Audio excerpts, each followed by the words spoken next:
E aí, pessoal, tudo bem? Eu sou Anneli Soares e hoje eu vim aqui conversar com vocês sobre o romance A Pérola que Rompeu a Concha, da escritora estadunidense Nadia Hashimi, que foi publicada no Brasil pela editora Arqueiro. Então, bora comigo pro vídeo de hoje. Bem, pessoal, então vamos lá falar sobre este romance, A Pérola que Rompeu a Concha. Tá bem difícil de ver a capa aqui, né, gente? Mas eu vou deixar uma imagem para ficar melhor para vocês, então. Este aqui, que é um romance da Nadia Hashimi, foi meu primeiro contato com a autora, inclusive, gente, foi indicação de alguém aqui no canal. Me desculpe, eu não vou me lembrar quem foi, mas agradeço, porque foi um romance de que eu gostei muito. Eu fui totalmente, assim, despretensiosa, sem saber muito bem o que esperar do romance, e foi realmente surpreendente. A Nadia Hashimi é uma escritora, como eu antecipei na introdução, norte-americana dos Estados Unidos, mas ela tem ascendência afegã. Os pais dela vieram para os Estados Unidos na década de 70 e ela tem uma família muito ligada às tradições e à cultura afegãos, né? Então ela cresceu em meio a este ambiente muito ligado ao país de origem dos pais. E depois, em 2003, ela conta, né?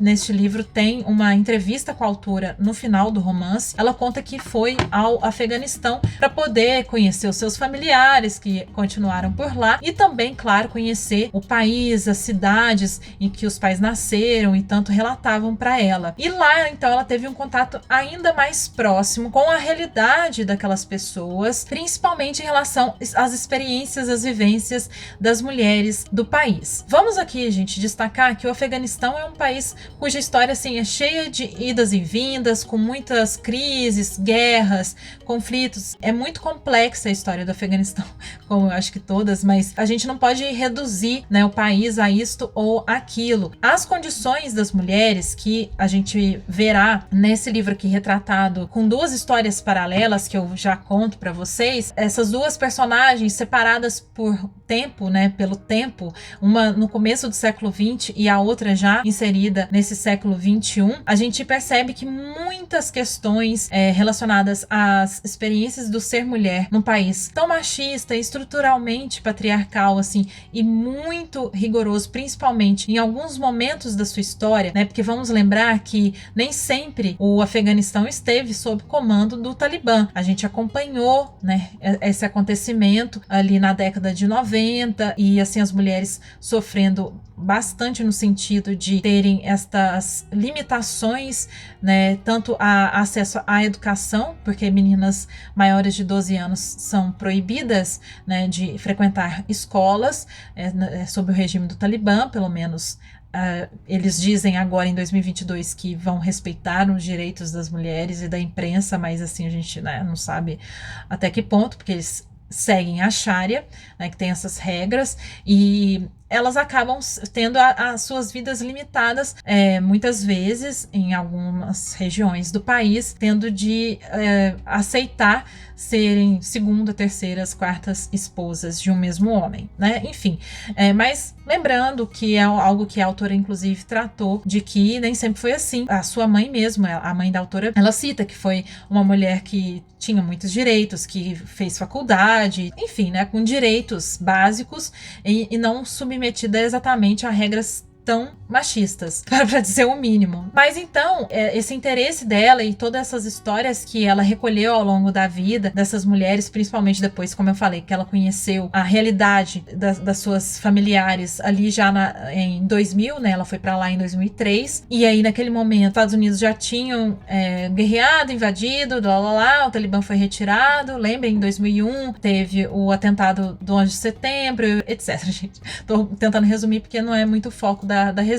E aí, olhando para isso e olhando para como a história do país, como a gente registra, né, as condições femininas, ela escreveu este romance, em que, como eu falei, a gente acompanha duas personagens que são parentes, né? É a atriz-avó e a atriz-neta. Então, a atriz-avó, a Shekiba, vive ali no começo do século XX. A gente sabe disso, porque eu fui pesquisar enquanto eu tava lendo, porque ela faz referências ao rei. Então, é ali em 1917, 19, e depois a outra personagem é Rahima, não sei como se pronuncia, que a gente acompanha ali, a gente dá pra entender que é na década de 90, talvez ali no comecinho dos anos 2000. Então, separadas por esse período, mas conectadas de muitas maneiras. Primeiro, claro, por serem parentes, mas também por serem mulheres num país que não deu condições libertárias, né, ou progressistas para ambas, embora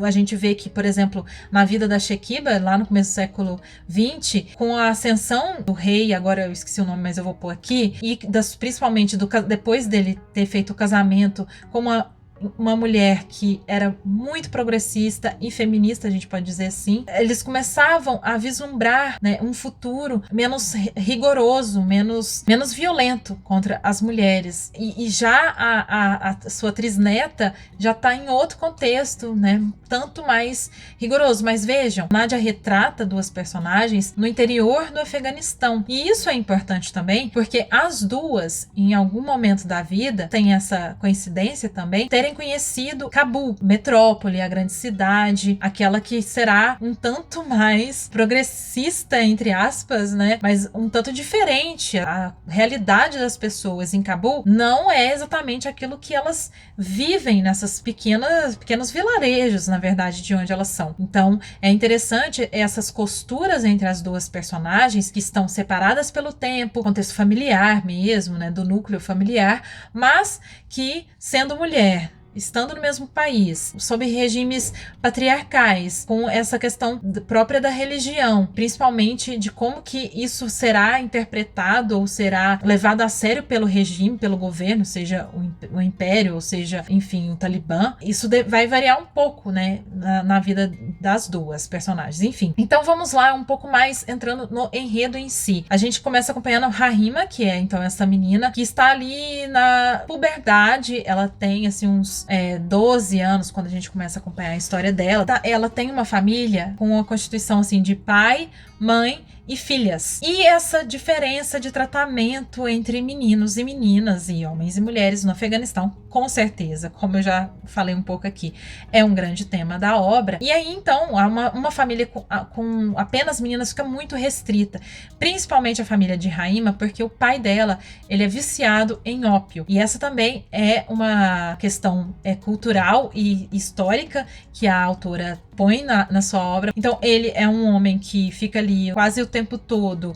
Quando ele está em casa, ele também fica guerreando. Ele também tem essa questão do Talibã, da conquista do Talibã, de várias regiões e tudo mais. Então, ele fica muito fora de casa. Portanto, a família fica muito restrita, porque as mulheres não podem sair sozinhas de casa. A mãe fica muito restrita, fica muito assim, as meninas acabam tendo de sair do colégio, porque os pais chegam um momento que acham que elas, nesse caminho de volta para casa, elas têm contato com garotos, os garotos ficam mexendo com elas nas ruas, e aí eles acham péssimo isso, porque pode sujar o nome da família, e tiram elas do colégio. Então também tem a questão, né, da restrição, da falta de acesso à educação das garotas no país. Então chega um momento que a mãe está bem desesperada, porque não tem ninguém para ir fazer as compras no mercado, fica totalmente restrita ali a vida da família, o pai não faz a parte dele. E aí, numa conversa com a tia, com a irmã, né, da mãe dela, com a tia da Rahima, que é uma personagem muito interessante, gente, agora eu me esqueci o nome dela, mas enfim, essa tia é uma referência para Rahima, porque ela é uma tia super que contesta, sabe? Então ela é essa voz um tanto mais, vamos dizer, consciente daquilo que elas como mulheres estão perdendo, ou como é injusto aquilo que elas passam, né? E ela não é casada, porque ela tem uma deficiência na coluna. Essa questão da deficiência também é tratada no livro, mostrando como eles têm preconceito. As famílias de homens que vão casar seus filhos já não querem saber dessas mulheres, que ficam, então, jogadas e largadas para serem sempre cuidadoras das suas próprias famílias, né? E essa tia, então, em um momento, vira, né, para a irmã dela, para a mãe das meninas, e fala: olha, você se lembra da Shekiba? Da história da Shekiba? E aí ela fala sim, e aí ela começa a contar a história da Shekiba, por isso que a gente acompanha, né, a história da Shekiba para as garotas. Mas o que ela lembra da Shekiba, e que é um ponto muito importante do livro, que é uma questão cultural e social que a autora trabalha, que é das Bacha Posh. Eu não sei se é assim que pronuncia, mas são assim, na tradução literal, meninas que se vestem de meninos. Em algumas regiões do Afeganistão, existe, né, essa questão das bacha-posh, que são meninas que, como no caso da Raima, estão em famílias que não têm filhos homens e os pais escolhem uma das garotas para virarem meninos ou se vestirem como meninos para poderem, então, fazer esse tipo de trabalho, serem livres praticamente, porque elas podem brincar na rua, elas podem frequentar a escola, podem ir no mercado, podem tudo. E aí a mãe da Raima acha uma ideia interessante, decide que vai pegar a Raima para fazer esse papel e é curioso, porque eu fiquei muito impressionada, né, porque eu falei assim, nossa, mas e aí, sabe, tipo, de um dia pro outro, ela é o Raim, tipo, ela não é mais a Raima, e como que isso acontece na sociedade, e o que é mostrado no livro, e que é realmente uma questão cultural, é que, assim, é uma prática que não é sempre feita, mas é muito usada, e as pessoas aceitam, assim, elas entendem, elas veem e falam, uma bacha-posh, entendeu? E começam a chamar a menina pelo nome masculino, e enfim. E aí essa menina tem esses acessos todos que eu falei. Então a Raima vira rainha quando ela tem 13 anos, e acaba a vida de bacha-posh. Porque na tradição, as meninas têm que terminar a vida de bacha-posh quando elas entram na puberdade, quando elas menstruam. Não é comum que continue sendo bacha-posh depois disso. Mas a Raima a mãe dela acaba deixando um pouco depois disso acontecer, porque ela tá precisando muito. Então a Raima faz alguns trabalhos, leva dinheiro para casa, porque o pai é um viciado em ópio, a mãe não pode trabalhar, então, né, ela trabalha para ajudar a família. É outra costura que ela tem com a atriz-avó, né, porque a atriz-avó dela também viveu um período como homem, vestida de homem, mas em outro contexto. E é muito interessante, gente. Eu fiquei bem impressionada com essa questão do livro. Então, só para tratar da Shekiba, ela tem uma história muito triste também, porque aí tem outra questão também histórica do livro, que a Shekiba ela perde a mãe e os irmãos dela pela cólera, que arrasou o país ali no começo do século XX, por isso que eu falei que dá pra saber mais ou menos quando acontece, né? E ela fica só com o pai. O pai dela não arruma marido pra ela, então ela fica vivendo ali com o pai, ajudando na plantação e tudo, ou seja, fazendo atividades que são para homens. E aí ela cresce como um menino. E ela diz isso, que vê que o pai dela não sentia diferença, gente. Olha pra você ver que coisa, né? Ele o tratava como se fosse um filho. Enfim, eles compartilham da vida ali na casa, coisa que não seria comum. Mas enfim, aí ela tem essa experiência de ser menino. Depois acontecem várias coisas. Eu não vou entrar muito, né, no enredo, gente, porque é muito curioso e eu acho que a leitura é válida. E eu quero mais tratar das questões culturais e históricas que a autora trabalhou do que exatamente o enredo, porque vale bem a pena vocês conhecerem pela leitura. Mas a Shekiba passa por muitos momentos tensos. Ela é super maltratada porque ela tem uma queimadura que pega o lado esquerdo do rosto dela. Quando ela era pequenininha, tipo, caiu lá água, leite, sei lá, chá, né, no rosto dela, queimou e ela tem essa deformação, assim, no rosto, né, pela queimadura. Ela tem uma cicatriz e aí todo mundo, ela tem um apelido, sabe? Ela é super, assim, mal vista. Ela é vista como uma menina amaldiçoada por isso, né? O que encontra, né, ainda lá com a tia da Raima. A Raima também tem uma irmã que manca, ela tem problema, né, na perna, e isso também é super mal visto, enfim.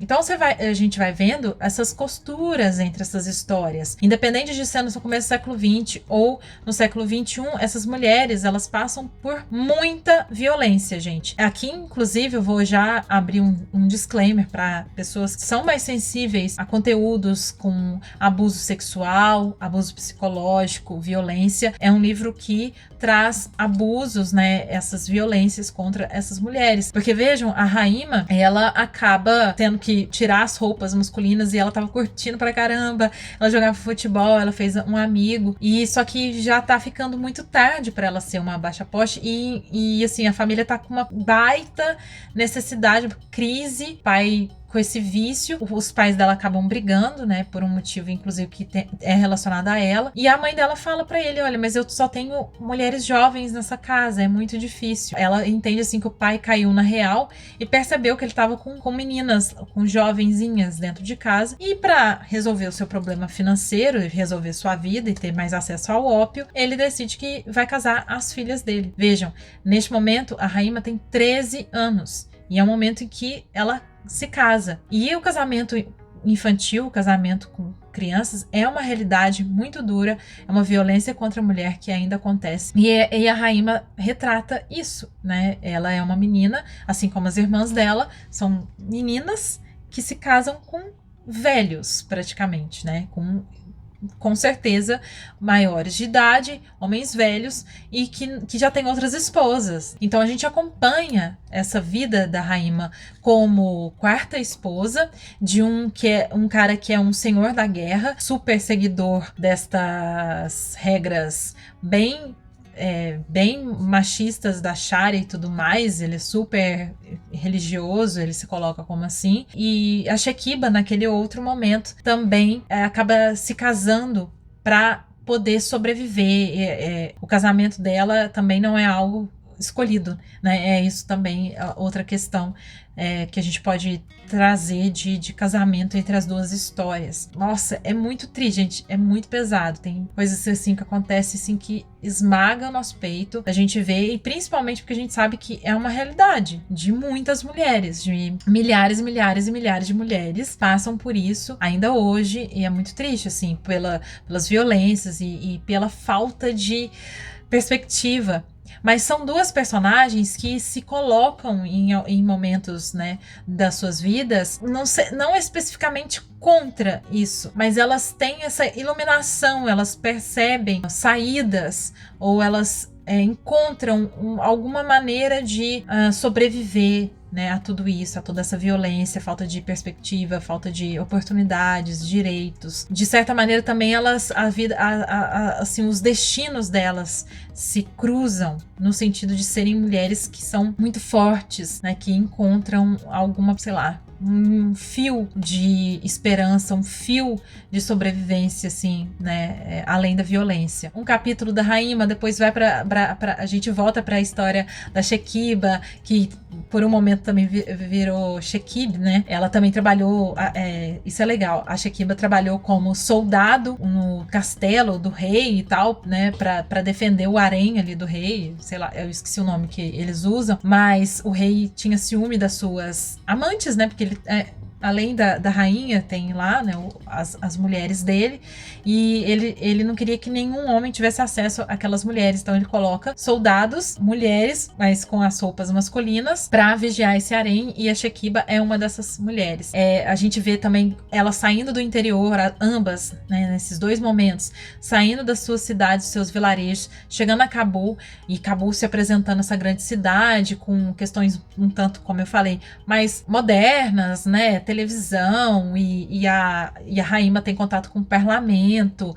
Isso é bacana também porque a autora trabalha a vida de mulheres parlamentares, né, como elas são combatidas, como elas são odiadas. Uma das parlamentares aqui, cuja voz assim, é a mais firme contra esse sistema corrupto, né, e tudo mais, patriarcal, ela sofre um atentado, né? Então é bem interessante, gente. É um livro assim que eu achei super rico, com certeza muito violento, mas ao mesmo tempo com uma escrita muito, muito gostosa. Você se prende. Eu fiquei muito presa. Eu só queria ler esse livro, eu queria ficar, né, tipo, ali acompanhando o que ia acontecer. Curiosa pelas histórias das duas, né, e de suas famílias. Tem questões muito tristes, mas que eu acho que são muito relevantes para a gente ter o contato, a gente conhecer um pouco mais das histórias, das vivências, enfim, de uma cultura muito diferente, né, da nossa. Então eu acho que é uma leitura que nos acrescenta muito, e é interessante a gente observar como a autora conseguiu,